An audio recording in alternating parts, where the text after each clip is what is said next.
Tsukuyomi slaying the food goddess Ukamochi in a fit of divine rage over a meal created a permanent rift between night and day.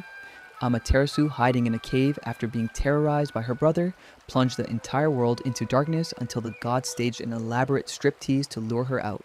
Izanagi, fleeing the underworld after seeing his wife's rotting corpse, sparked a chase that birthed the cycle of life and death itself.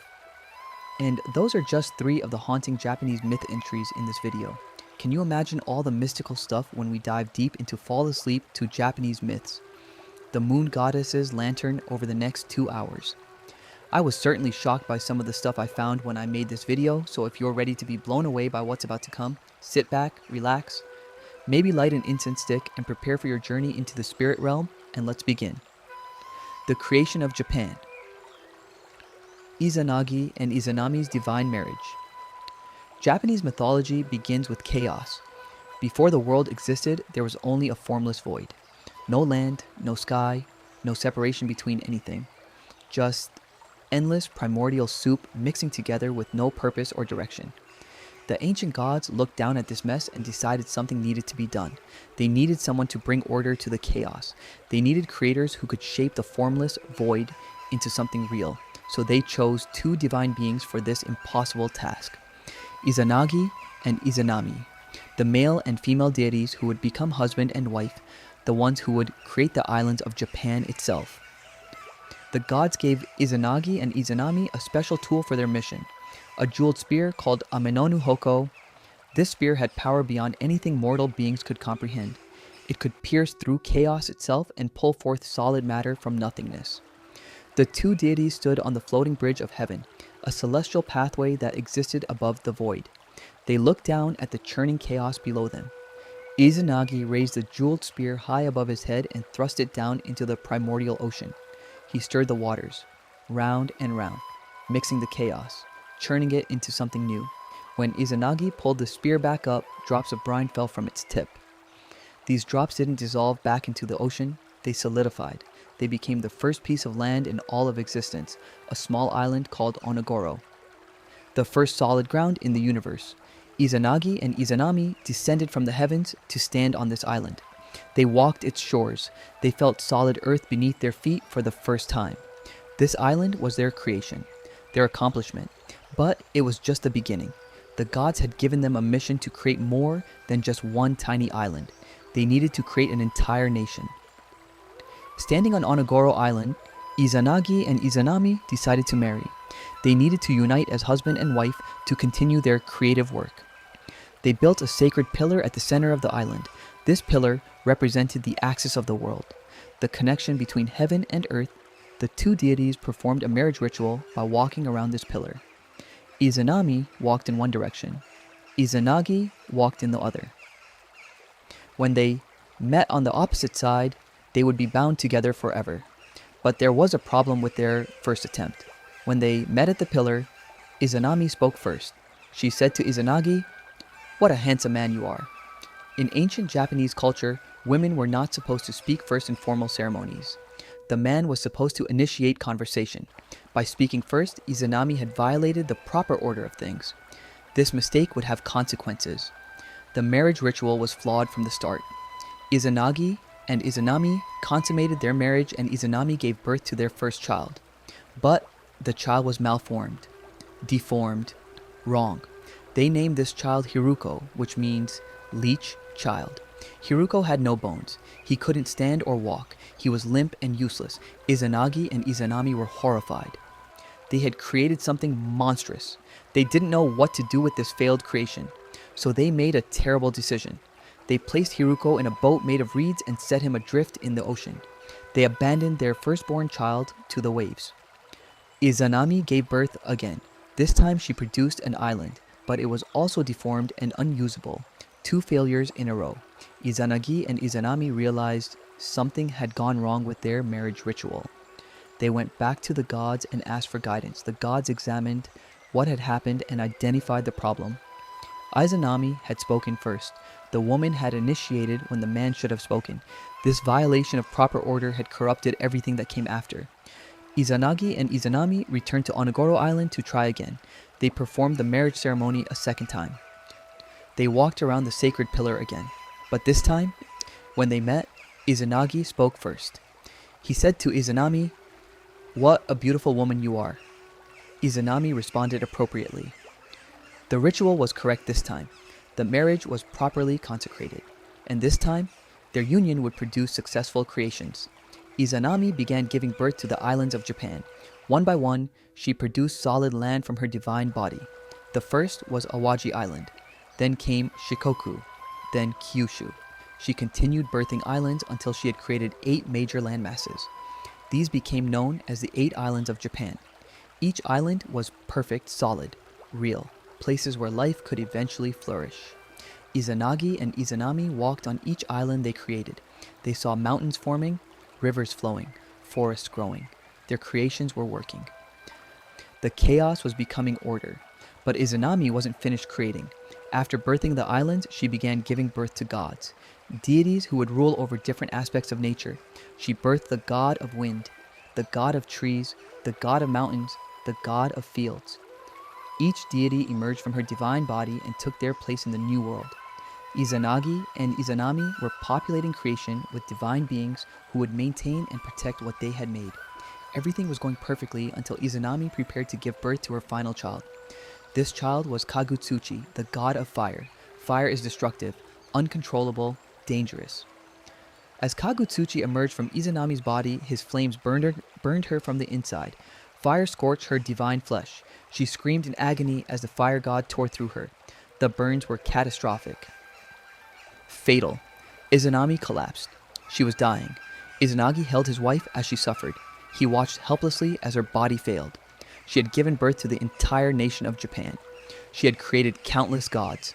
And now, she was paying the ultimate price for that final creation. Izanami died in Izanagi's arms. Her divine light faded. Her body went cold. The goddess who had created everything was gone. Izanagi was devastated. Rage and grief consumed him. He looked at Kagutsuchi, the fire god who had killed his wife. This child had murdered its own mother simply by being born. Izanagi drew his sword. Without hesitation, he struck down Kagutsuchi. He killed his own son in revenge. The fire god's blood spilled across the earth. Where the blood landed, more gods were born. Even in death, creation continued. But Izanagi didn't care about these new gods. He only cared that his wife was gone. Izanami's body was taken to Yomi, the land of the dead, the underworld, the place where all souls go when they die. Even divine beings cannot escape death. Izanami descended into darkness, and Izanagi was left alone in the world they had created together. He walked among the islands they had made. He saw the beauty they had crafted, but without Izanami, none of it mattered. The world felt empty, meaningless. He had to get her back. This first myth establishes the foundation of everything else in Japanese mythology. Izanagi and Izanami created the physical world. They birthed the gods who would rule nature, and they introduced the concepts that would define Japanese spiritual beliefs forever. Order versus chaos. The proper way to conduct rituals. The consequences of mistakes. The power of creation, and the inevitability of death. Even gods who create entire nations cannot escape mortality. Even divine beings suffer loss and grief. The story of Izanagi and Izanami is a creation myth, but it becomes a tragedy, a love story that ends in death, and that death would have consequences that echo through every other myth that follows. Because Izanagi could not accept that his wife was gone, he could not let her rest in the underworld, and what he did next would change everything forever. But the tragedy of Izanami's death would push Izanagi to break the most fundamental law of the universe, setting in motion forces that would define mortality itself. Izanagi's journey to the underworld, the pursuit and the rot. Izanagi stood in the world he and Izanami had created together. The islands of Japan spread out before him. Mountains rose in the distance. Rivers flowed through valleys. Life was beginning to spread across the land, but Izanagi felt nothing but emptiness. His wife was dead. The goddess who had helped him create everything was gone. Taken to Yomi, the land of the dead, the underworld where souls go when they leave the living world. Izanagi made a decision that would change the nature of existence itself. He would go to Yomi, he would find Izanami, he would bring her back. The entrance to Yomi existed at the boundary between the living world and the realm of death. Izanagi traveled to this threshold. No living god had ever entered Yomi before. The underworld was meant to be permanent, a one-way journey. Once you died and entered Yomi, you never returned. That was a natural order. But Izanagi didn't care about order anymore. He cared about his wife. He descended into the darkness. Yomi was nothing like the world above. No light reached this place. No sun, no moon, no stars. Just endless darkness pressing in from all sides. The air was thick and stagnant. It smelled of decay, of rot, of things that should not exist. Izanagi walked deeper into the underworld. He called out for Izanami. His voice echoed through the empty halls of the dead. And eventually, from somewhere in the darkness, he heard a response. Izanami's voice. She was here. She was somewhere in this darkness. Izanagi followed the sound of her voice. He walked through the black halls until he found her. Izanami stood in the shadows. Izanagi could barely see her form in the darkness. He reached out toward her. He told her he had come to bring her home. The islands they had created were incomplete without her. The world needed its creator goddess. He needed his wife. Izanami should return to the land of the living with him. Izanami's voice came from the darkness. She told Izanagi he had come too late. She had already eaten the food of Yomi. In the underworld, eating the food meant you belonged there forever. You became part of the land of the dead. You could never return to the living world.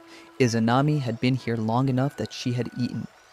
She was bound to Yomi now. She could not leave. Izanagi refused to accept this.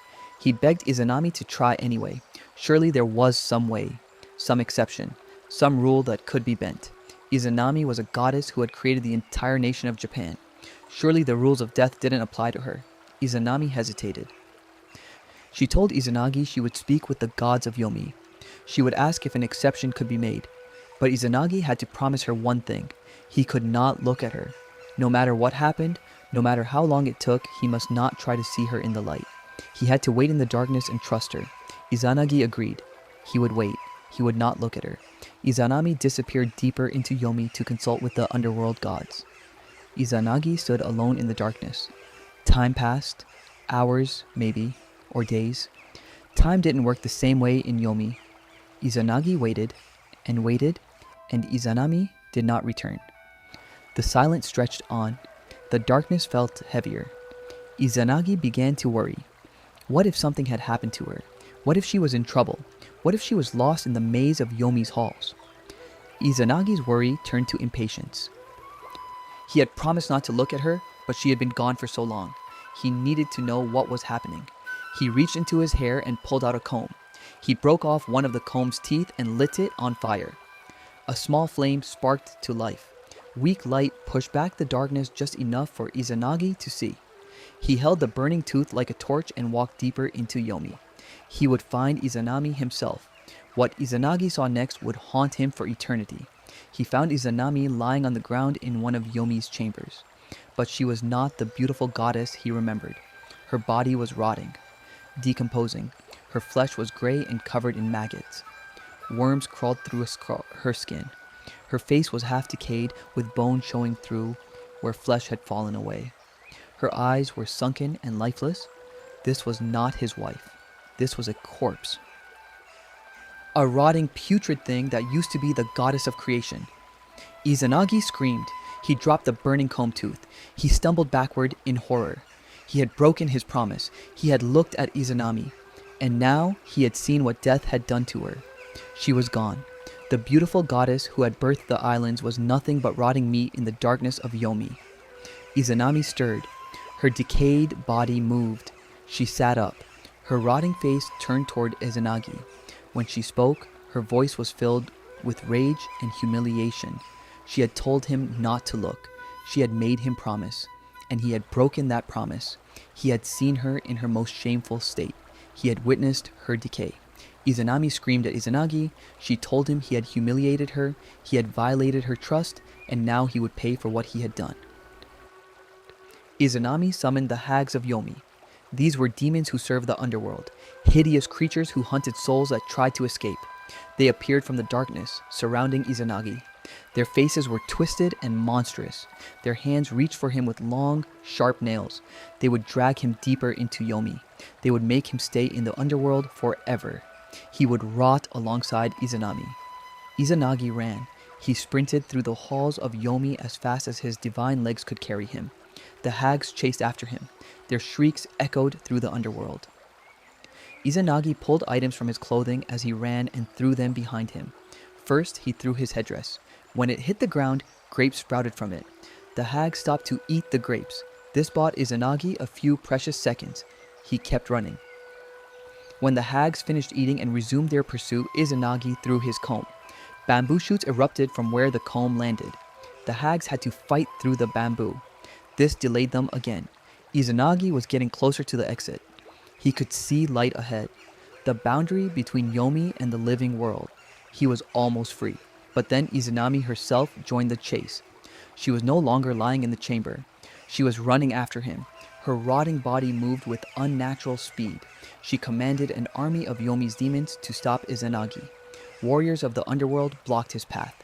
Izanagi drew his sword and fought through them. He cut down every demon that stood between him and freedom. His blade flashed in the darkness.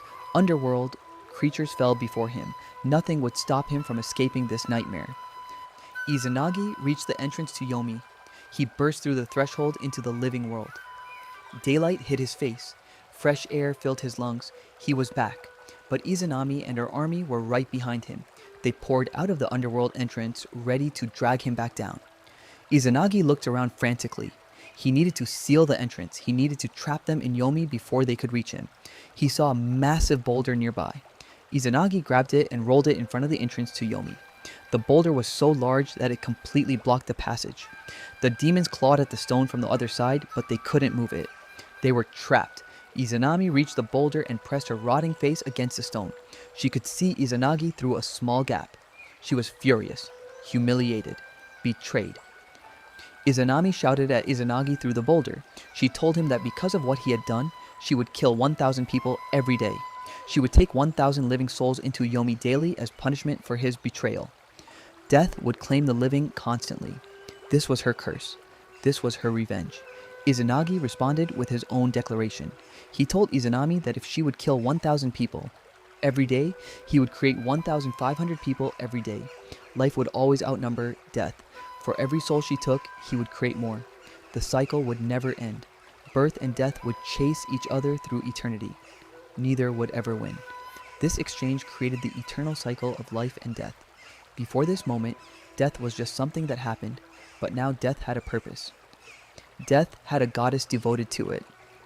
Izanami became the goddess of death, the ruler of Yomi, the one who claims souls and brings them to the underworld. And Izanagi became the force of life and creation, the one who brings new souls into the world to replace the ones death takes. They were no longer husband and wife. They were opposing forces locked in an eternal struggle. Izanagi left the entrance to Yomi. He felt filthy, contaminated by his time in the underworld. He had touched death. He had breathed the air of decay. He needed to purify himself. He traveled to a nearby river and entered the water.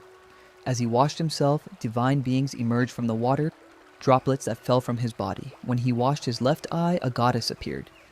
Amaterasu, the sun goddess, the most important deity in Japanese mythology. Arate, she would rule the heavens and bring light to the world. When he washed his right eye, another god appeared. Tsukuyomi, the moon god. He would rule the night. When Izanagi washed his nose, a third god emerged. Susanoo, the storm god. He would rule the seas and bring chaos wherever he went. These three gods became the most important deities in Japanese mythology after their parents. They were born not from love or creation, but from purification. From their father's attempt to wash away the corruption of death, they were children of grief and horror, and they would have their own stories, their own conflicts, their own legends that would define Japanese spiritual life for thousands of years.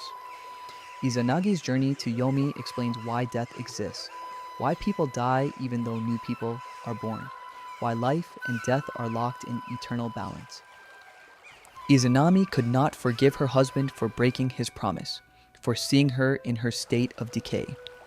So she devoted herself to death, to claiming souls, to punishing the living for her humiliation.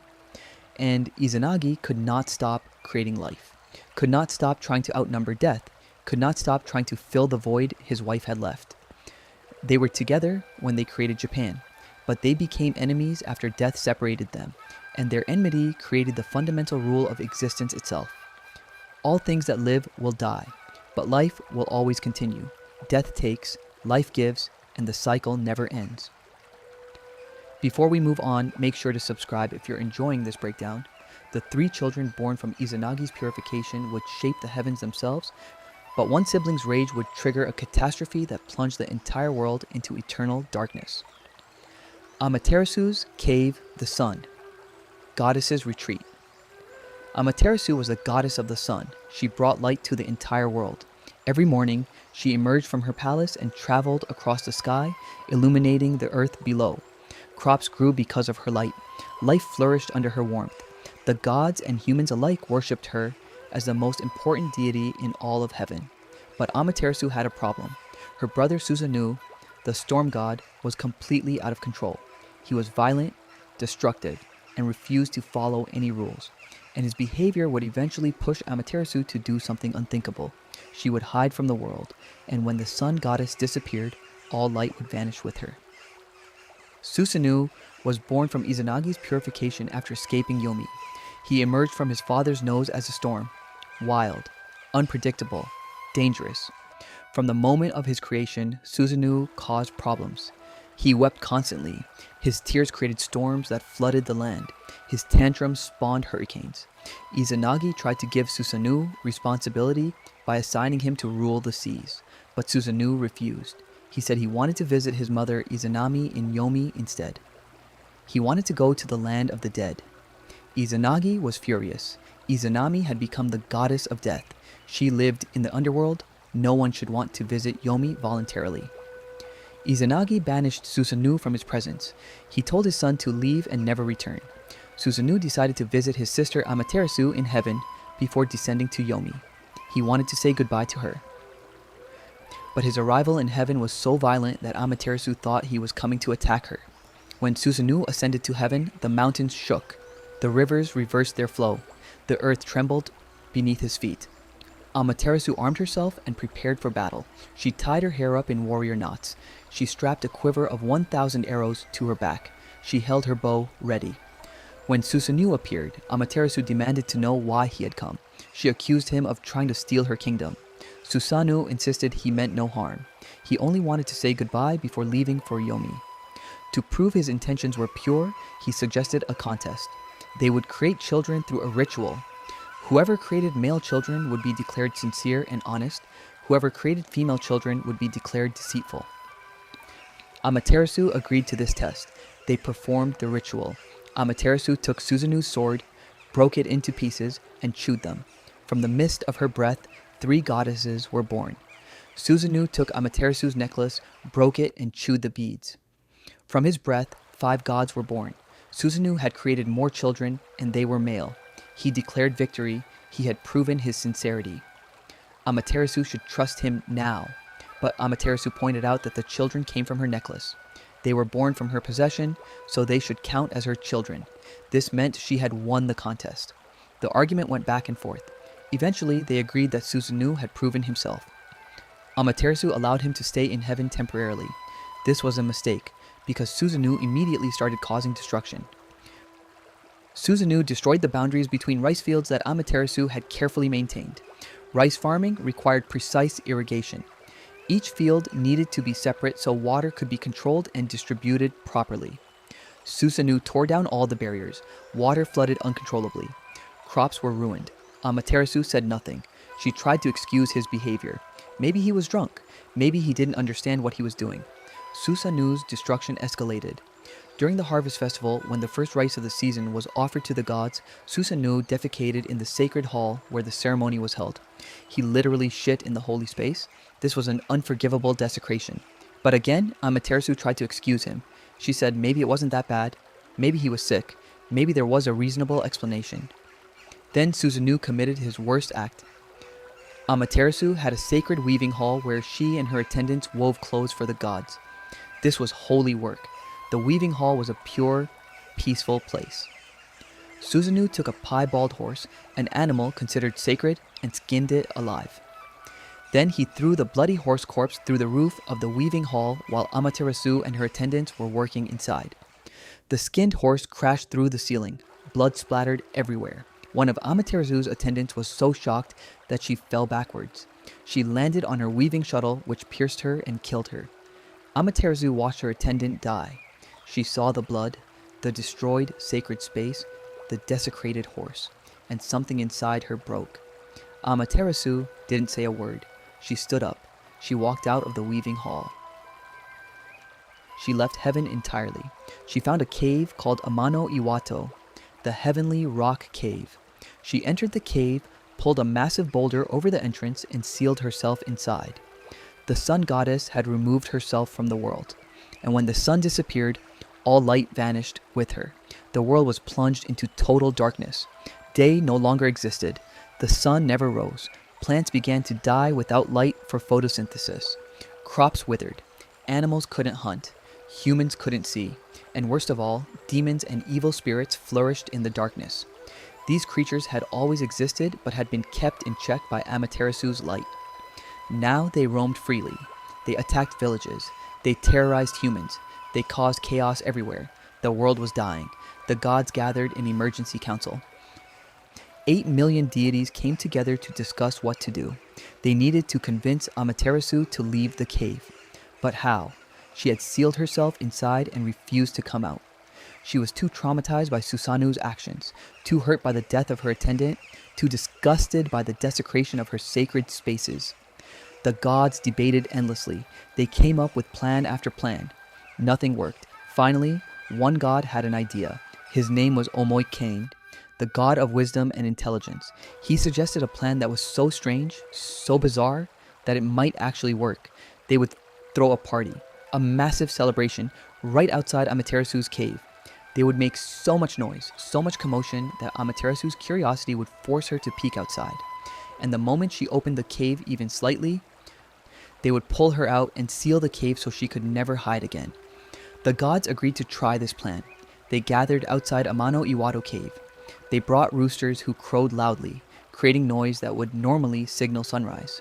They hung a mirror called Yata no Kagami on a sacred tree near the cave entrance. They hung jewels and offerings on the branches. They prepared everything perfectly. And then they started the party. A goddess named Ame no Uzume climbed onto an overturned barrel outside the cave. Ame no Uzume was the goddess of dawn and revelry. She was known for her dancing. She began to perform. She danced wildly. She laughed. She told jokes. And then she started stripping. She pulled off her clothing piece by piece. She exposed her breasts. She exposed herself completely. She danced naked on the barrel while the 8 million gods watched. The gods erupted in laughter. They cheered. They clapped. They made so much noise that it echoed through the darkness. Inside the cave, Amaterasu heard the commotion. She heard laughter, celebration, joy. She was confused.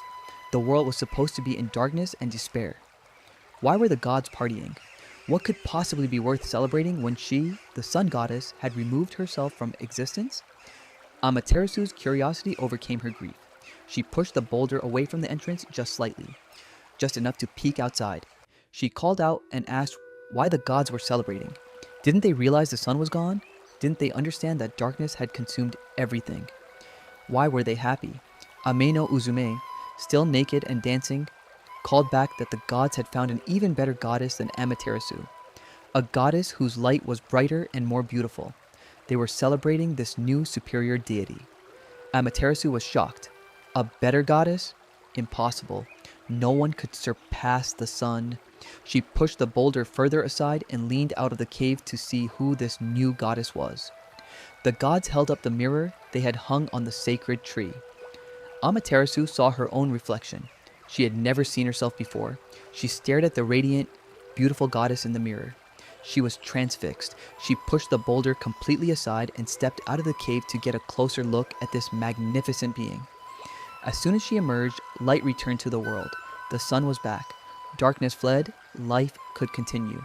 But Amaterasu was still staring at the mirror, confused and fascinated. Before she could realize she was looking at herself and retreat back into the cave, A strong god named Ameno Tajikarao grabbed her and pulled her fully out of the cave. Other gods immediately rolled the boulder back and sealed the entrance with sacred rope called Shimena-wa. They declared that Amaterasu could never hide in the cave again. She must remain in the world and provide light forever. Amaterasu finally understood what had happened. She had been tricked. But as she looked around, she saw the relief on the faces of the gods. She saw how the world had suffered in darkness. She realized how important her light was. She agreed to return to her duties. She would continue bringing the sun across the sky every day. But there was one condition. Susanoo had to be punished. The gods put Susanoo on trial. They found him guilty of all his crimes. As punishment, they cut off his beard. They pulled out his fingernails and toenails. They fined him an enormous amount, and then they banished him from heaven forever. Susanoo was forced to descend to the earthly realm. He would never be allowed to return to heaven. He would spend the rest of his existence wandering the earth, dealing with the consequences of his actions. This story explains why day and night exist, why the sun disappears and returns. In Japanese Shinto tradition, this myth is not just ancient history, it is reenacted in rituals and ceremonies. The rope used to seal the cave, the Shimenawa, is still used in Shinto shrines today to mark sacred boundaries. The mirror, Yata no Kagami, became one of the 3 imperial treasures of Japan. It symbolizes the emperor's divine right to rule, passed down through Amaterasu's line. But the story also reveals something darker about the gods. Amaterasu was traumatized. She had watched her attendant die. She had seen her sacred spaces desecrated. She needed time to heal. She needed to process her grief and anger. But the gods didn't care about her emotional state. They cared about the function she served. They needed the sun, so they tricked her. They manipulated her into leaving her refuge. They forced her back into service before she was ready. And then they sealed the cave so she could never escape again. Amaterasu was a prisoner of her own importance. She had to keep providing light whether she wanted to or not, because the world needed her, and what she needed didn't matter. The myth of Amaterasu's cave is usually told as a triumphant story about bringing light back to the world. But it can also be read as a story about how gods and humans take advantage of those who provide essential services. Amaterasu wanted to rest, to hide, to stop being responsible for everything, but she was never allowed that option. She was trapped by duty, forced to continue no matter how much she suffered, and that might be the darkest part of the entire myth. While Amaterasu ruled the day with her radiant light, her brother Tsukuyomi governed the night until a single moment of disgust and violence tore the siblings apart and rewrote the laws of the sky forever. Tsukuyomi and Ukimochi. The murder that divided day and night. Tsukuyomi was the moon god. He was born from Izanagi's purification after escaping the underworld, emerging when his father washed his right eye. Tsukuyomi ruled the night. He brought moonlight to the darkness. He was Amaterasu's brother and, in some versions of the myth, her husband. They lived together in the heavenly realm. The sun and moon existed in harmony. Amaterasu traveled across the sky during the day. Tsukuyomi followed her path at night. They were partners, connected, unified. But this harmony would be destroyed by a single act of violence. Tsukuyomi would commit murder, and that murder would split day and night apart forever. The story begins when Ukemochi, the goddess of food, invited the celestial deities to a great feast. Ukemochi wanted to demonstrate her power. She wanted to show the gods that she could create any food imaginable. She sent the invitation to the heavens. Amaterasu received the invitation first. She was the most important deity, so it made sense that Ukemochi would want to impress her, but Amaterasu was too busy with her duties. She couldn't leave heaven to attend a feast, so she sent her brother Tsukuyomi as her representative. Tsukuyomi would go to the feast, enjoy the food, and report back to Amaterasu about Ukemochi's abilities. Tsukuyomi descended from heaven to the earthly realm where Ukemochi lived. He arrived at her domain and announced himself. Ukemochi welcomed him warmly. She was honored that a celestial deity had come to her feast. She promised Tsukuyomi that she would prepare the finest meal he had ever tasted. She would create foods that would astound him. She began her preparation. And this is where everything went wrong.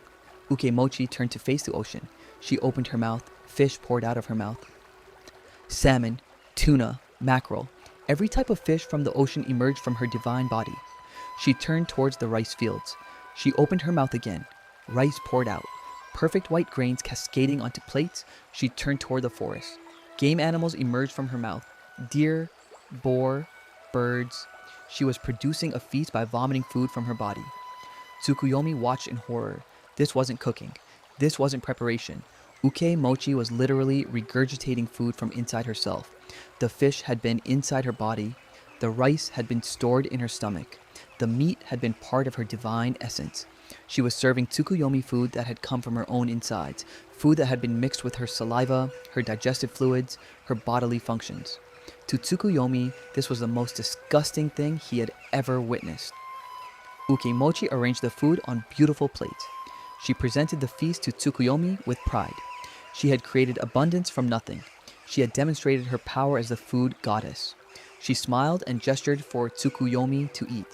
She expected praise, gratitude, recognition of her divine abilities. Instead, Tsukuyomi stood up. His face was twisted with rage and disgust. Tsukuyomi accused Ukemochi of trying to feed him filth.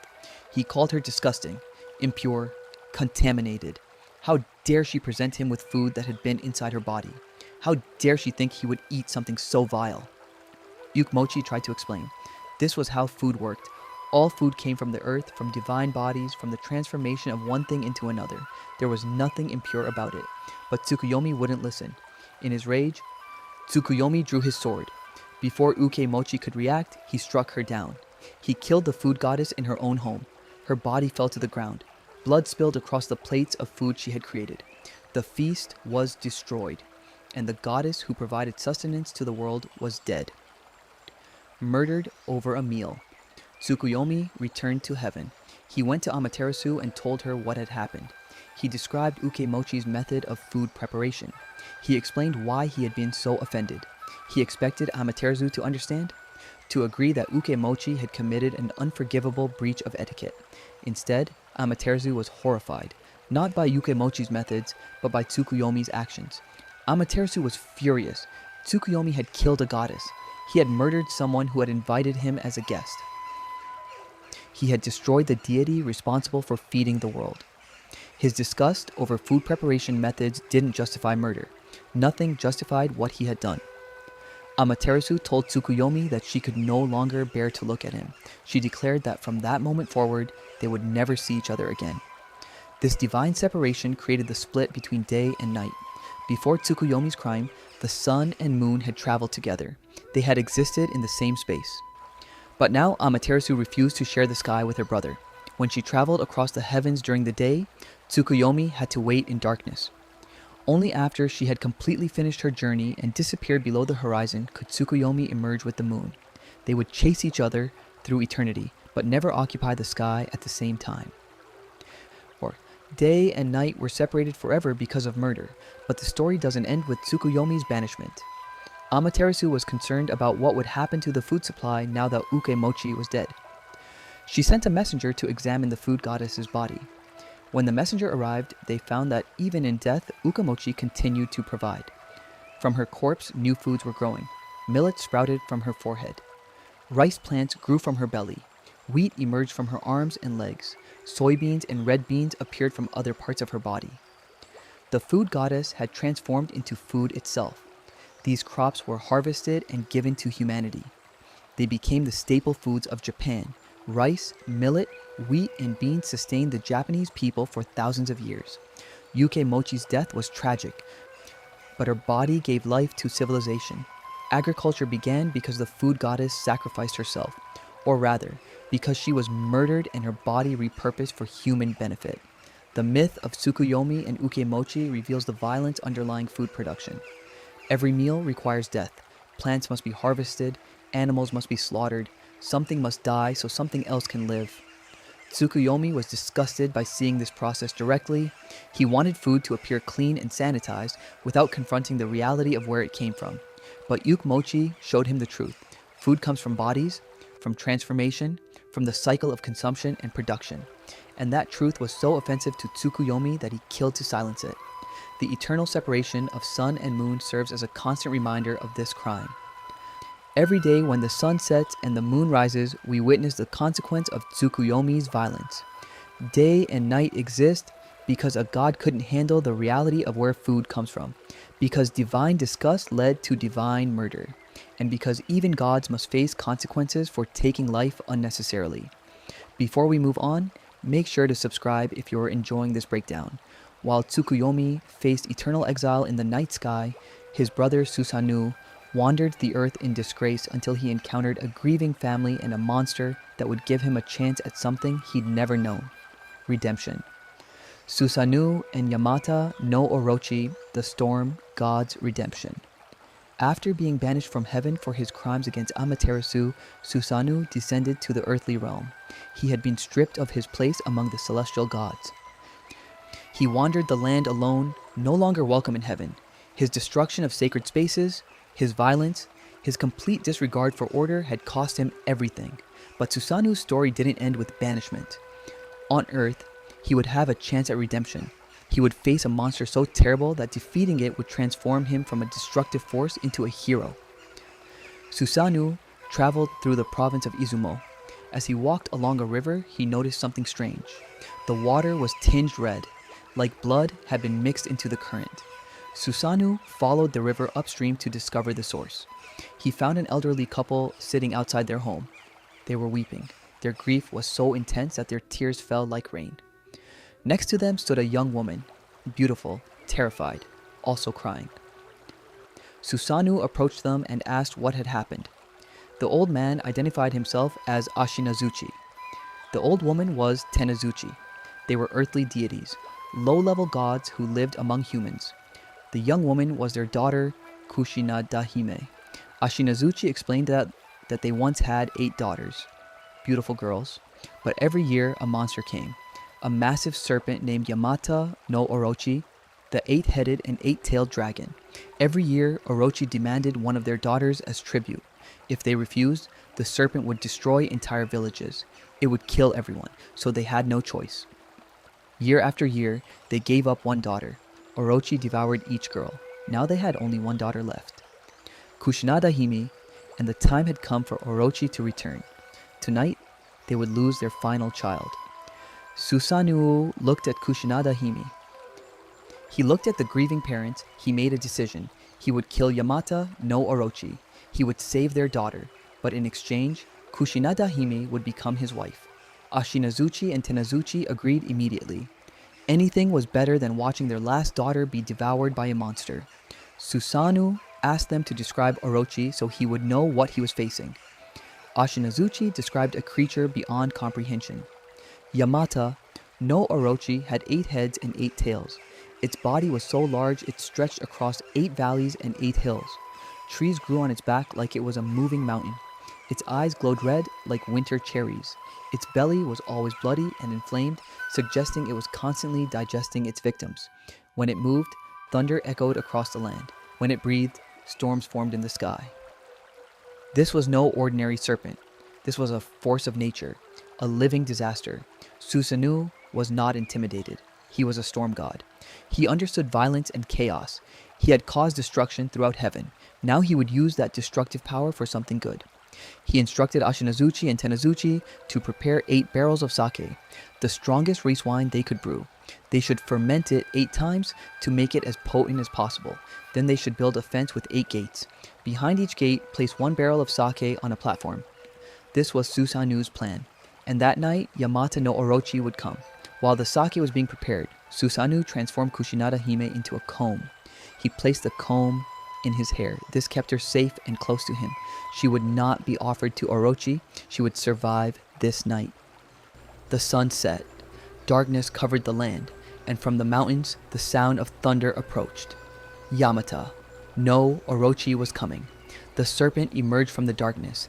8 heads rose into the air, each one searching. Each head had its own consciousness, its own hunger. The head spotted the fence with 8 gates. Behind each gate, they could smell sake, the sweet, intoxicating scent of fermented rice. The heads moved toward the gates. Each head pushed through a different opening. Each head found a barrel of sake, and each head began drinking. Yamata no Orochi consumed all 8 barrels. The sake was so strong that even a monster of this size couldn't resist its effects. The 8 heads became drunk. They swayed. Their eyes glazed over. The massive body collapsed onto the ground. The serpent was vulnerable, unconscious. This was Susanoo's moment. Susanoo drew his sword. He attacked while Orochi slept. He struck at the first head. His blade cut clean through the serpent's neck. The head fell away. He moved to the second head. Another strike. Another head severed. He worked his way through all 8 heads, cutting each one from the massive body. Then he turned to the tails. He sliced through tail after tail. The serpent's body thrashed in its drunken sleep, but it couldn't defend itself. As Susanoo cut through one of the tails, his sword struck something hard. Metal hitting metal. He stopped and examined the tail more carefully. He cut away the flesh and found something impossible. Inside Yamata no Orochi's tail was a sword, a blade of extraordinary quality. It glowed with divine power. The sword had been inside the creature's body, part of the beast itself, not something swallowed, but embedded within. Susanoo pulled the sword free. He recognized its quality immediately. This blade was worthy of the gods. It was called Kusanagi no Tsurugi, the grass-cutting sword, one of the 3 imperial treasures of Japan. Susanoo knew he couldn't keep this blade. Something this important belonged in heaven. He would give it to Amaterasu as a gift, an apology for his previous crimes. With Orochi dead, Susanoo transformed Kushinada Hime back into her human form. He had saved her. He had fulfilled his promise. They were married. Susanoo built a palace in Izumo where they would live together.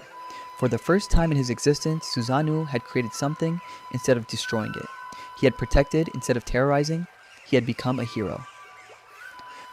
Susanoo sent the Kusanagi blade to heaven as a gift for Amaterasu. This was his way of making amends. He couldn't undo the damage he had caused. He couldn't bring back Amaterasu's attendant, but he could offer something of value, something that proved he had changed. Amaterasu accepted the blade. She didn't forgive Susanoo completely. He was still banished from heaven, but she acknowledged that he had grown, that he had found purpose on earth.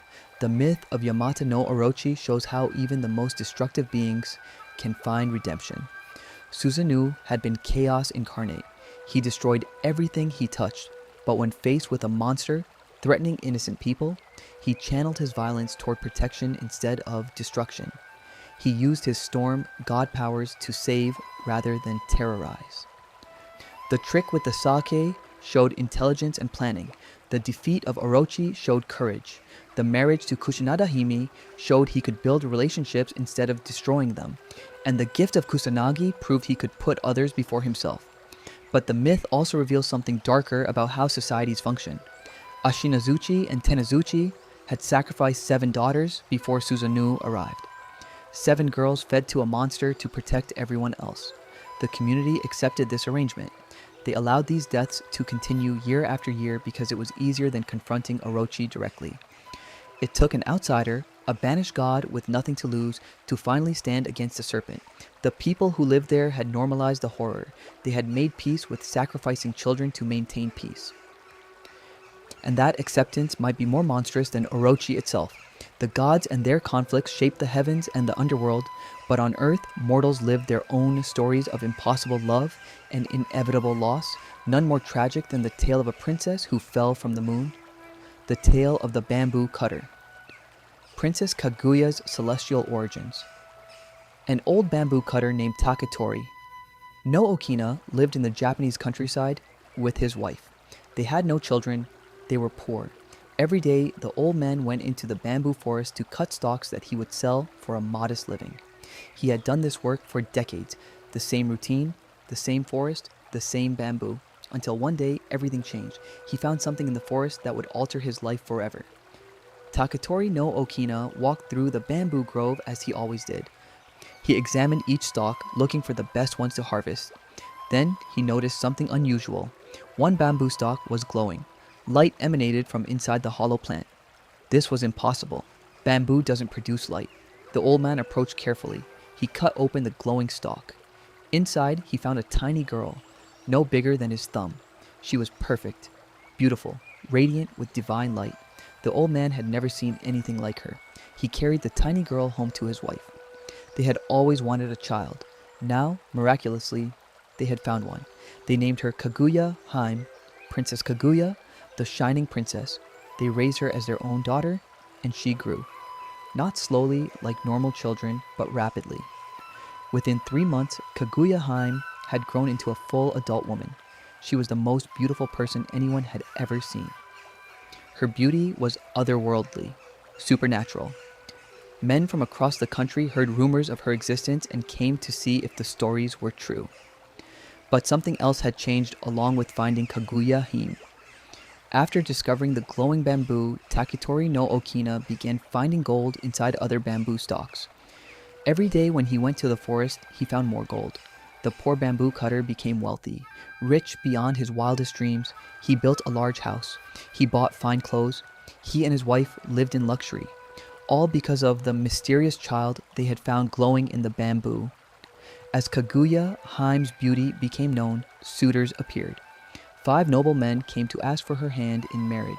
These were powerful men, important men, men who were used to getting whatever they wanted. They stood outside the house where Kaguya Hime lived. They declared their love. They promised her wealth, status, comfort. They refused to leave until she agreed to marry one of them. They stood vigil outside her house for months, waiting, hoping, refusing to give up. Kaguya Hime wanted nothing to do with any of them. She had no interest in marriage, but the men wouldn't leave. They were disrupting her peace, making her life difficult. Finally, she devised a plan to get rid of them. She would give each man an impossible task. If any of them could complete their task, she would marry that person. But the tasks were designed to be impossible. She knew none of them would succeed.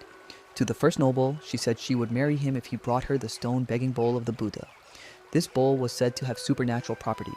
It existed in India. Far across dangerous seas and hostile lands, the journey alone would take years. And even if someone reached India, finding the actual bowl used by Buddha would be impossible. Many false bowls existed. The real one, if it existed at all, was hidden or lost.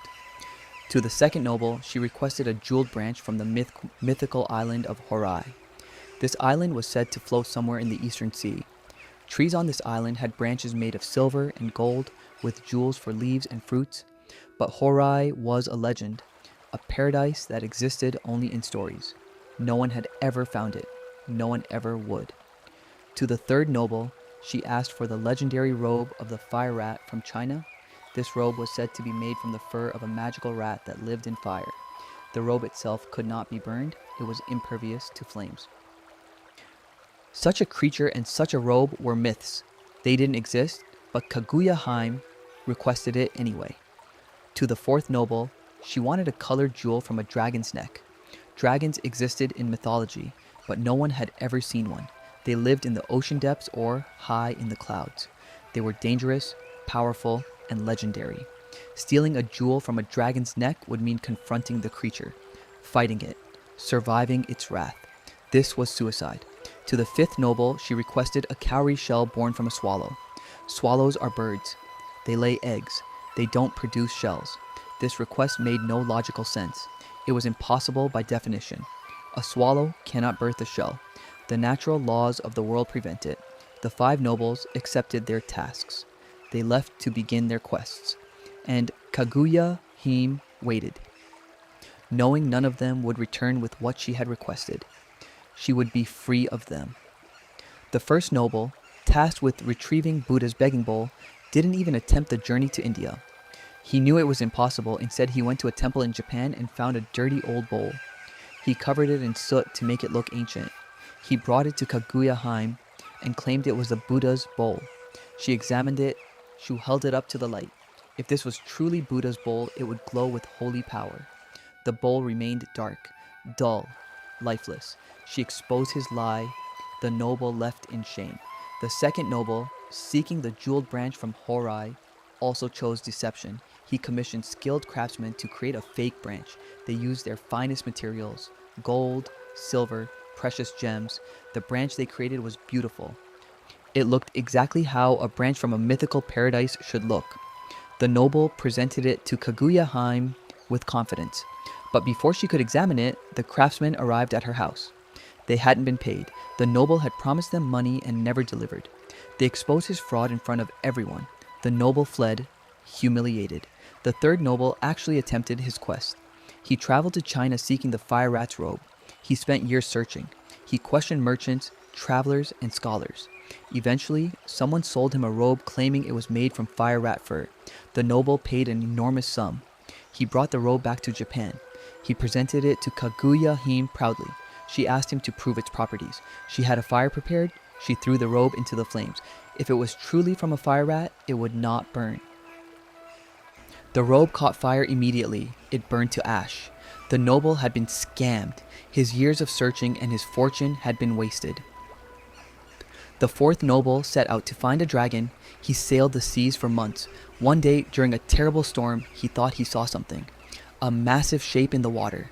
Perhaps a dragon. He ordered his crew to chase it. They pursued through dangerous waters. The ship was battered by waves. The crew begged him to turn back. He refused. Eventually, the storm became so severe that the ship nearly sank. The noble fell ill from the ordeal. He returned to land, broken and sick. He never found a dragon. He never obtained a jewel. He gave up his quest. The fifth noble tried to capture a swallow and examine it, hoping to somehow find or extract a shell. He built tall platforms to reach swallow nests. He climbed precarious structures. During one attempt, he fell. The fall injured him severely. He was crippled. He could no longer walk properly. He abandoned his quest, his body broken by his own foolish attempt at the impossible. All five nobles failed. Kaguya Hime had known they would. She had designed their failure. She remained unmarried, free from their pursuit. Her foster parents were confused. Why would their beautiful daughter reject such powerful suitors? Why would she remain alone when she could have wealth and status? Kaguya Hime could not explain. She could not tell them the truth, that she was not human, that she did not belong in this world, that marriage to a mortal man was never an option for her. News of Kaguya Hime's impossible beauty reached the emperor himself. He decided he must see this woman. He traveled to the bamboo cutter's house. When the emperor saw Kaguya Hime, he understood the rumors were true. She was perfect, divine. He immediately asked her to marry him and become his empress. He was the emperor. No one refused the emperor. But Kaguya Hime refused. The emperor was shocked, confused. Women did not reject emperors. He asked why. Kaguya Hime told him she could not marry him. She could not explain further. She simply could not. The emperor respected her wishes. He did not force her. Instead, he asked if they could at least correspond, write letters to each other. Kaguya Hime agreed. They became friends through their letters. The emperor fell in love with her through her words, but he never pushed for marriage again. He sensed something otherworldly about her, something that made demands impossible. Years passed. Kaguya Hime lived peacefully with her foster parents, but as time went on, she began to act strangely. She would stare at the moon for hours. Tears would stream down her face. Her foster parents asked what was wrong. She wouldn't answer. She just kept crying while looking at the moon. This continued for months. The old couple grew worried. What was happening to their daughter? Why was she so sad? Finally, Kaguya Hime told them the truth. She was not from Earth. She was from the moon. She was a celestial being who had been sent to Earth as punishment for a crime she had committed in the Moon Kingdom. Her punishment was temporary exile. She had lived among humans for years, but now her punishment was complete. The moon people were coming to retrieve her. On the next full moon, they would descend from the sky and take her back to the Moon Kingdom. She would have to leave. She had no choice. Her foster parents were devastated. The old bamboo cutter wept. His wife wept. They had raised Kaguya Hime as their daughter. She had brought them wealth, joy, and purpose. Now she would be taken from them. They refused to accept this. The old man went to the emperor and told him what Kaguya Hime had said. The emperor immediately ordered his soldiers to protect her. He sent 2,000 warriors to surround the house on the night of the full moon. They would fight the moon people. They would keep Kaguya Hime on Earth by force if necessary. The night of the full moon arrived. 2,000 soldiers surrounded the house, archers positioned on the roof, swordsmen at every entrance. They were ready for battle. Kaguya Hime sat inside with her foster parents. She told them the soldiers would not be able to stop what was coming. The moon people were not beings who could be fought with earthly weapons. But the old couple held out hope. Maybe the soldiers could protect her. Maybe she could stay. At midnight, the sky began to glow. A procession descended from the moon. Celestial beings rode on clouds. They wore robes of pure light. Music filled the air. Divine, otherworldly music that paralyzed everyone who heard it. The 2,000 soldiers stood frozen. They could not move their bodies.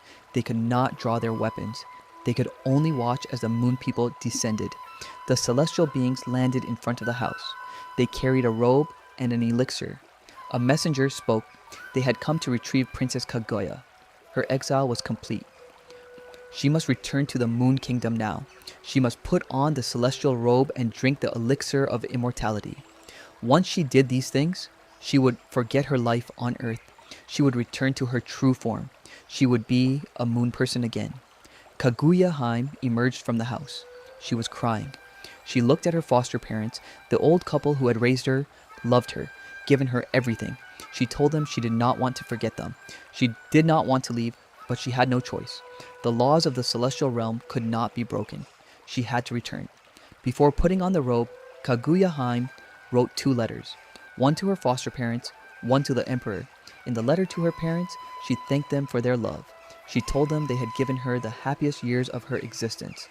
She would never forget them, even if the elixir erased her memory. Her love for them was eternal. In the letter to the emperor, she expressed her gratitude for his friendship and respect. She wished him well. She asked him to remember her. With the emperor's letter, she included the elixir of immortality. She had been given 2 portions, one for herself, one to give to someone she loved. She gave hers to the emperor. If he drank it, he would live forever.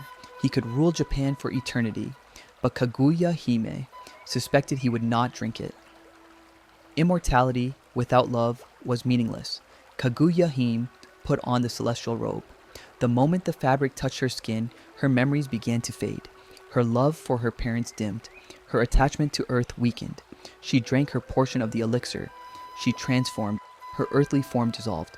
She became pure celestial energy. A being of the moon, she looked at her foster parents one final time, but there was no recognition in her eyes. She had forgotten them. The moon people rose back into the sky with Kaguya Haim. They disappeared into the light of the full moon. The soldiers could move again. The old bamboo cutter and his wife stood alone, watching the sky. Their daughter was gone. They would never see her again. They had gained everything when they found her in the bamboo. Now they had lost everything watching her return to the moon. When the emperor received Kaguya Haim's letter and the elixir, he read her words. He wept. He held the elixir in his hand, the liquid that would grant him eternal life. He took it to the highest mountain in Japan, Mount Fuji. He ordered his men to burn the letter and the elixir at the summit.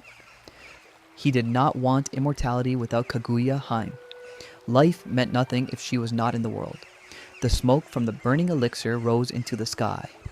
Legend says that smoke still rises from Mount Fuji to this day, a reminder of the emperor's choice to remain mortal rather than live forever without love. The tale of the bamboo cutter is one of Japan's oldest stories. It explores themes of impossible love, divine punishment, and the pain of inevitable separation. Kaguya Haim never belonged on Earth. Her time here was always temporary. Everyone who loved her knew, on some level, that she would leave. But they could not stop themselves from loving her anyway. And when she left, their grief was absolute. The story asks whether it is better to love something beautiful, even if you know you will lose it, or to protect yourself by never loving at all. Kaguya Haim brought joy to everyone she met, but she also brought inevitable sorrow, and perhaps both are necessary parts of being human. Before we continue, make sure to subscribe if you are enjoying this journey through Japanese mythology. While celestial beings descended from the moon to reclaim one of their own, another miraculous birth would occur on Earth, this time from a giant peach floating down a river, carrying inside it a boy destined to become Japan's greatest hero. Momotaro, the Peach Boy's quest to Oni Island. An elderly couple lived in a small village in Japan. They had no children. They were past the age where children were possible. The old man worked as a woodcutter. Every day he went into the mountains to chop firewood. The old woman stayed home and managed their household. She washed clothes in the river. She prepared meals. She kept their simple home clean. They were poor but content. They had each other, but they often wished they had a child, someone to care for in their old age, someone to give their love to. That wish would be granted in the most unexpected way. One day, the old woman went to the river to wash clothes. She knelt by the water and began scrubbing fabric against the rocks. As she worked, she noticed something floating downstream, something large, round, colorful. As it came closer, she realized it was a giant peach, the biggest peach she had ever seen. It was floating toward her. She reached out and grabbed it before it could float past. She pulled the massive fruit from the water. It was so large she could barely lift it. She managed to carry it home. She would cut it open and share it with her husband. They would have a feast tonight. When the old man returned from the mountains, his wife showed him the giant peach. They marveled at its size. They wondered how such a thing could exist. The old man took a knife and prepared to cut it open. But before he could make the first cut, the peach split open by itself. From inside emerged a baby boy, a perfect, healthy child. He looked at the elderly couple and smiled. The old man and woman were shocked, speechless. They had found a child. After all these years of wishing, they finally had a son. They named him Momotaro, which means Peach Boy. They raised him as their own. Momotaro grew quickly. He was stronger than normal children, braver, more capable. By the time he was 15, he had the strength of a grown man and the courage of a warrior. The old couple loved him completely. He had brought joy to their final years. They had a family now. Everything was perfect, until Momotaro made an announcement that would change everything. Momotaro told his parents he was going to leave. There was an island far offshore called Onigashima, Demon Island. Oni lived there, demons who raided the mainland. They attacked villages, they stole treasure, they kidnapped people, they terrorized the entire region. Everyone feared the Oni. No one dared to fight them. Momotaro declared he would go to Onigashima. He would defeat the Oni. He would stop their raids forever. He would protect Japan from these monsters. His parents were terrified. They begged him not to go. The Oni were too powerful, too dangerous. He would be killed. But Momotaro insisted. He had been born from a magical peach. He had supernatural strength. He was meant for this purpose. He would go to Onigashima and he would succeed. His parents realized they could not stop him, so they prepared for his journey. The old woman made him kibidango, special dumplings for his trip. These were not ordinary dumplings. They were made with love and prayer. They would give him strength. The old man gave him a sword and his blessing, and Momotaro set out alone toward Demon Island. As Momotaro traveled toward the coast, he encountered a dog. The dog was large and fierce-looking. It approached Momotaro and spoke. The dog could talk. It said it smelled the kibidango. It was hungry. It demanded food. Momotaro studied the dog. He offered a deal. If the dog would join him on his quest to defeat the Oni, he would share his kibidango. The dog agreed immediately. A dog understands loyalty and battle. This was a worthy quest. The dog became Momotaro's first companion. They continued traveling. Soon they encountered a monkey. The monkey came down from a tree and also demanded kibidango. It too could smell the special dumplings. Momotaro made the same offer. Join the quest, receive food. The monkey agreed. A monkey understands strategy and cleverness. This would be useful against the Oni. The monkey became Momotaro's second companion. Finally, they encountered a pheasant. The bird flew down and landed in front of the group. It also wanted kibidango. Momotaro offered the same deal. Join the quest to defeat the Oni. The pheasant agreed. A bird understands reconnaissance and aerial advantage. The pheasant became the third companion. Momotaro now had an army, small but loyal. A dog, a monkey, and a pheasant. They reached the coast and found a boat. They sailed across the sea toward Onigashima. The island was visible in the distance, dark, ominous, surrounded by rough waters. As they approached, they could see the Oni fortress. Massive stone walls, iron gates, guard towers. The fortress was designed to be impenetrable. The Oni felt safe here. They had never been challenged before. Momotaro and his companions landed on the island. They approached the fortress gates. The gates were closed and locked. Guards stood on the walls, Oni warriors with clubs and weapons. They saw Momotaro and his small group approaching and laughed. What threat could a boy and 3 animals possibly pose? Momotaro commanded the pheasant to fly over the walls. The bird soared into the air and dove at the Oni guards on the walls. It pecked at their eyes, scratched their faces, distracted them completely. While the guards were occupied with the pheasant, the monkey scaled the wall. Its agility allowed it to climb where others couldn't. It reached the gate mechanisms from the inside and opened the massive doors. The gates swung wide. The dog charged through first. It attacked the Oni guards with savage ferocity. Its teeth tore into demon flesh. The Oni had never faced an opponent so relentless. Momotaro followed with his sword drawn. He fought with supernatural strength. Each swing of his blade cut through Oni armor. Each strike was precise and devastating. The power from the Kibidango flowed through him. He was unstoppable. The Oni tried to organize a defense. Their leader, the king of the demons, emerged from the fortress. He was massive, twice the size of normal Oni. His skin was red as blood. His horns were black as night. He carried an iron club that could crush boulders. He roared at Momotaro. This human child dared to invade his island. He would crush Momotaro's skull and display it as a warning. The Oni King swung his club. Momotaro dodged. The club smashed into the ground, creating a crater. Momotaro countered with his sword. He struck the Oni King's arm. The blade cut deep. The Oni King howled in pain and rage. He swung again. Momotaro ducked under the attack and slashed at the demon's leg. Another wound.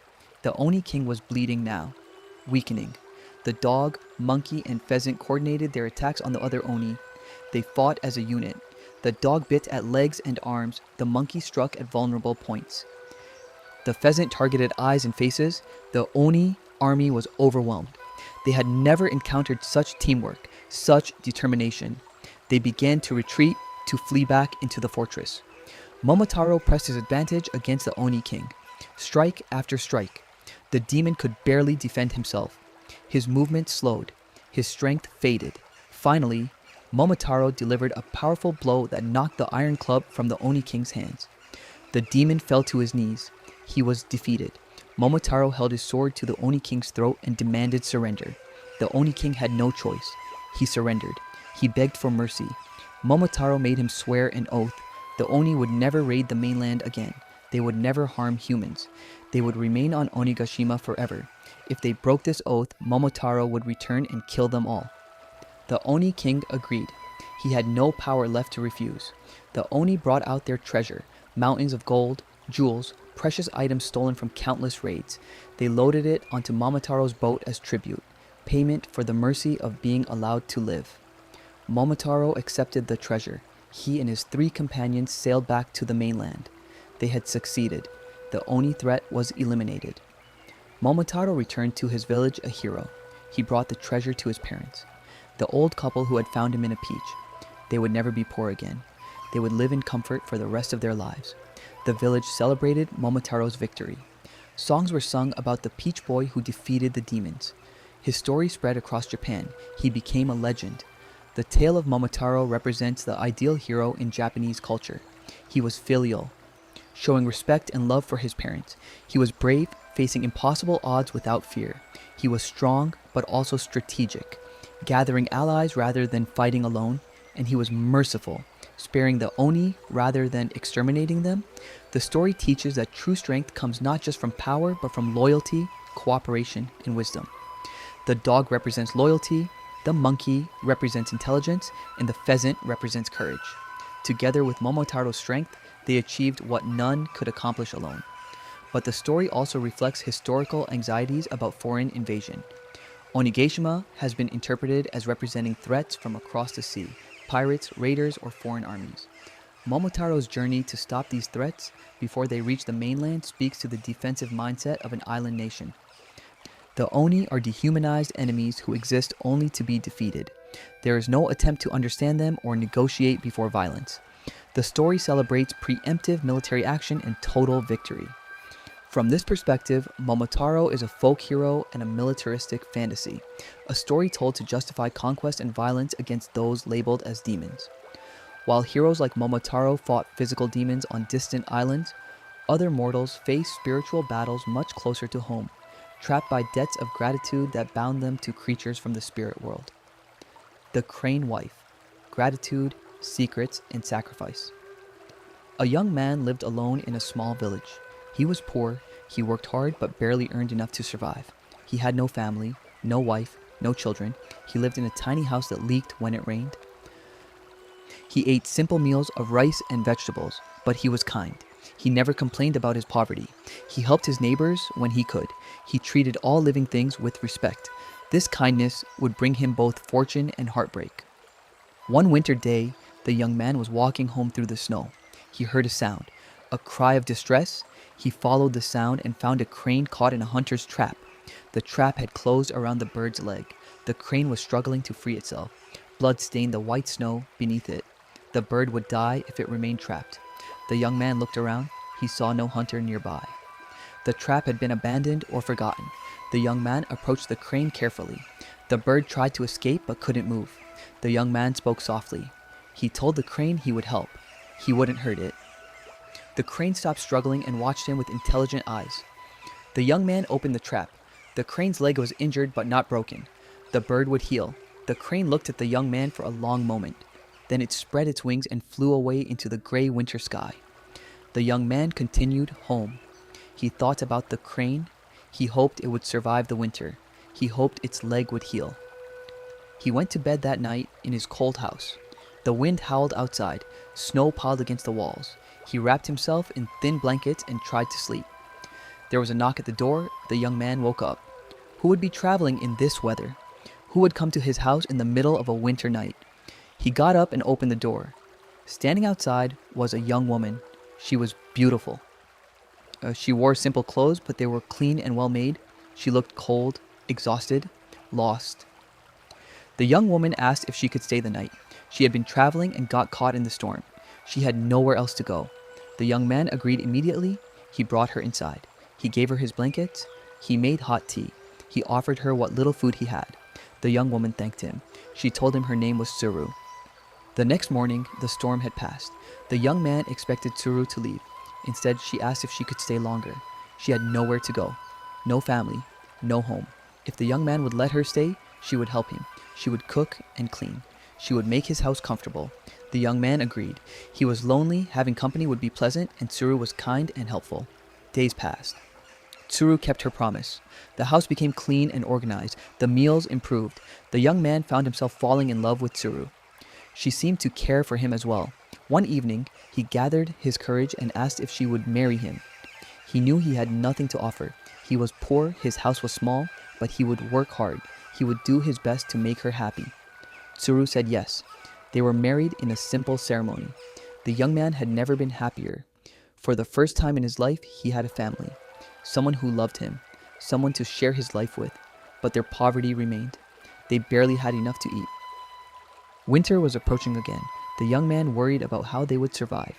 One day, Tsuru made a proposal. She said she could weave cloth. If the young man would buy her thread, she would weave fabric that he could sell in town. But there was one condition. When she was weaving, he must never look into the room. He must never watch her work. He must promise never to open the door while she was inside. The young man found this strange, but he agreed. He trusted his wife. If she wanted privacy while working, he would respect that. The young man bought thread with the last of their money. Tsuru went into the back room and closed the door. She stayed inside for 3 days. The young man heard the sound of the loom, the rhythmic clacking of wood on wood. He heard Tsuru singing softly as she worked. He wanted to check on her, to make sure she was eating and resting, but he had promised not to open the door, so he waited. After 3 days, Tsuru emerged. She looked exhausted. Her face was pale. Her hands trembled. But she carried a bolt of cloth. The young man unrolled it and gasped. The fabric was the most beautiful thing he had ever seen. The weaving was perfect. The patterns were intricate and delicate. The cloth seemed to shimmer in the light. This fabric would sell for a fortune. The young man took the cloth to town. Merchants fought over it. They offered incredible prices. The young man sold it for more money than he had ever seen in his life. He returned home with gold. He and Tsuru would never be poor again. They could eat well, repair the house, buy new clothes. They were saved. But Tsuru's exhaustion worried him. She had worked so hard. She needed rest. He told her she didn't need to weave again. They had enough money now. Tsuru shook her head. She said she would weave one more cloth. Then they would have enough to be comfortable forever. She asked him to buy more thread, and she reminded him of his promise. He must not open the door while she worked. He must not watch her weave. The young man bought more thread. Tsuru went into the back room again. 3 more days passed. The sound of the loom, the soft singing. The young man waited outside, but this time his curiosity grew stronger. Why couldn't he watch her work? What was she doing in there? Was she hiding something? The questions consumed him. On the 3rd day, The young man's curiosity won. He had to know. He approached the door. He told himself he would just peek, just for a moment, just to make sure Tsuru was okay. He opened the door, slowly, quietly. He looked inside. What he saw made no sense. There was no woman at the loom. Instead, there was a crane. A white crane sitting at the weaving apparatus. The crane was pulling feathers from its own body. Its own feathers.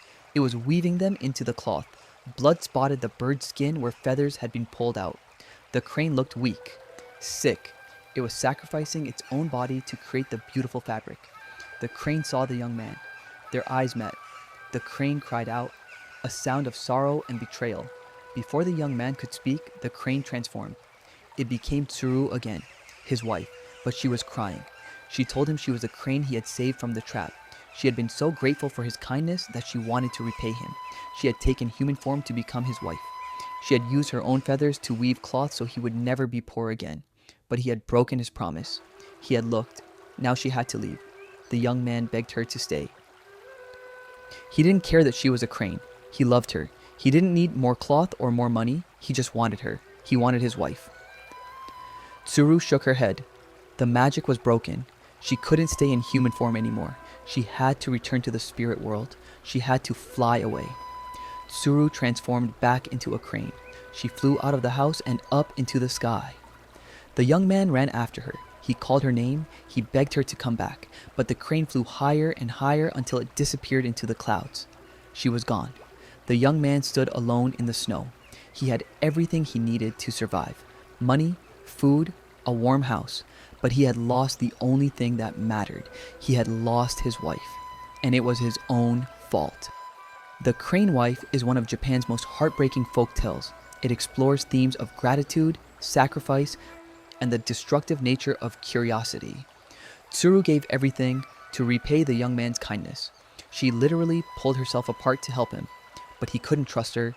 He couldn't respect her boundaries. His need to know, his inability to let her keep her secret, destroyed their happiness. The story asks whether love requires complete transparency or whether some mysteries should remain untouched. It suggests that trust sometimes means accepting that we cannot know everything about those we love. The tale also reveals the cost of supernatural gifts. Tsuru's weaving came from her own body. Every thread was made from her suffering. The young man benefited from this suffering without knowing its source. When he discovered the truth, he couldn't unknow it. He couldn't go back to innocent acceptance. His curiosity gave him knowledge but cost him love. And that trade might be one of the worst bargains anyone could make. The crane sacrificed her body for love, but in the depths beneath the waves, a fisherman would discover that some divine gifts come with prices far stranger than physical pain, cost measured, not in feathers, but in lost time itself. Urashima Taro, the Dragon Palace and Lost Time. A young fisherman named Urashima Taro lived in a small coastal village. He fished every day to support himself. He was kind and honest. He respected the ocean and the creatures that lived within it. He never took more than he needed. He released fish that were too small. He thanked the sea for its bounty. This respect for nature would lead him to an adventure that would change his life forever. One day, Urashima Taro was walking along the beach when he saw a group of children. They had caught a sea turtle and were tormenting it. They poked it with sticks. They laughed as it tried to crawl away. The turtle was old, slow, defenseless. Urashima Taro was angry. He approached the children and told them to stop. They ignored him. He offered to buy the turtle from them. The children agreed. They wanted money more than they wanted to torture the turtle. Urashima Taro paid the children. He picked up the turtle gently and carried it to the water's edge. He set it down in the shallow waves. The turtle looked at him with ancient, knowing eyes. Then it swam away into the deeper water. Urashima Taro felt good about his action. He had saved a life. He went home satisfied. The next day, Urashima Taro was fishing from his boat when something strange happened. A giant sea turtle surfaced next to his vessel. The turtle spoke. It thanked Urashima Taro for saving its life the day before. It said it was a servant of Ryujin, the dragon god who ruled the undersea palace. As a reward for his kindness, the turtle would take Urashima Taro to the dragon palace. He would be an honored guest. He would experience wonders beyond imagination. Urashima Taro was shocked. A talking turtle, an invitation to an underwater palace. This seemed impossible, but the turtle was real. It was speaking to him. He decided to accept. He climbed onto the turtle's back. The turtle dove beneath the waves. Urashima Taro held his breath, but he found he could breathe underwater. The magic of the dragon palace protected him. They descended deeper and deeper. The ocean around them grew dark. Then, in the distance, Urashima Taro saw light. A magnificent palace made of coral and precious stones. Towers of pearl rose into the water. Gardens of seaweed swayed in the current. Fish of every color swam through courtyards. This was Ryugujo, the dragon palace. The turtle brought Urashima Taro to the palace gates. Servants greeted him. They led him through halls decorated with treasures from 1,000 shipwrecks.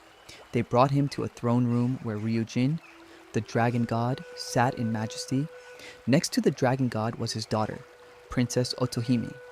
She was the most beautiful woman Urashima Taro had ever seen. Her hair flowed like black silk. Her eyes sparkled like gems. Her smile was radiant. Ryujin thanked Urashima Taro for saving his servant. He declared that Urashima Taro would be his guest for as long as he wished to stay. Princess Otohime would personally attend to him. She would show him the wonders of the dragon palace. Urashima Taro bowed. He was honored.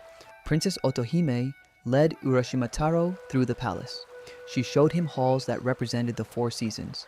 One hall was always spring, with cherry blossoms in eternal bloom.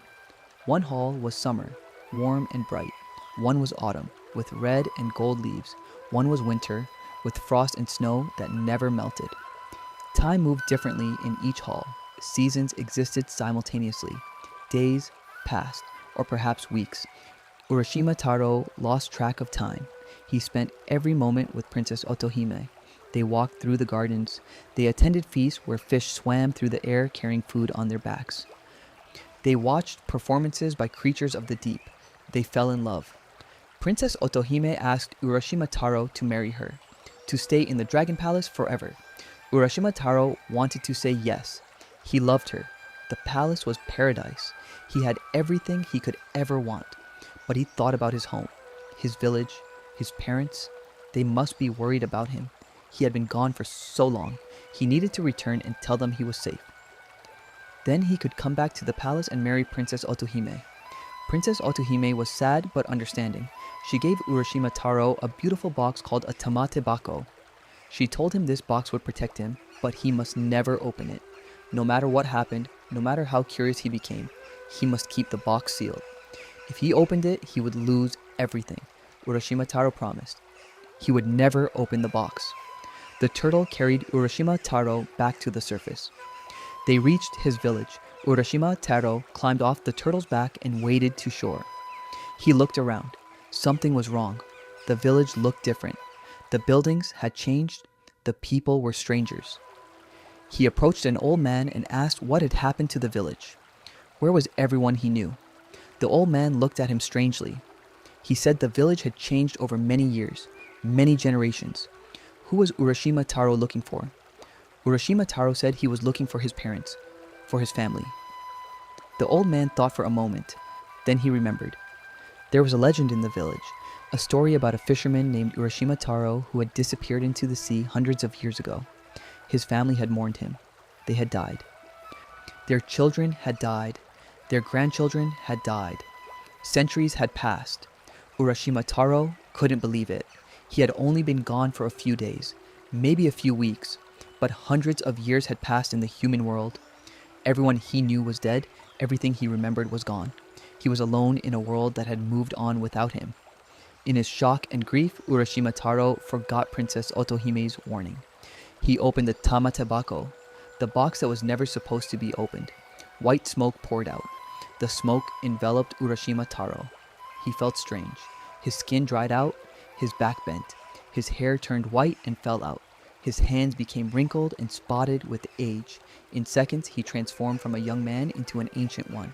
All the years he should have lived came crashing down on him at once. Urashima Taro collapsed on the beach. He was dying. The box had contained all the years he had avoided by living in the timeless Dragon Palace. By opening it, he released those years onto himself. He aged centuries in moments. He looked out at the ocean one last time. He thought about Princess Otohime, about the palace he would never see again, about the life he could have had if he had just stayed underwater. Some versions of the story say Urashima Taro died on the beach. Other versions say he transformed into a crane and flew away. Either way, he never returned to his human form. He never saw Princess Otohime again. He paid the ultimate price for leaving paradise and trying to return to a world that no longer existed.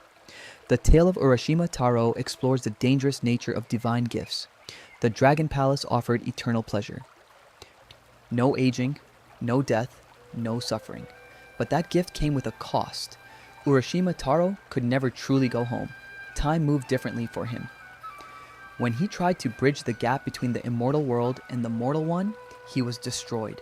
The story warns about the impossibility of having everything. You can have the magical world or the human world, but not both. Trying to claim both will cost you everything. The myth also reflects anxieties about time and mortality. Urashima Taro thought he could pause his human life. He thought he could visit paradise and return unchanged. But time never stops. The world moves on. People age and die.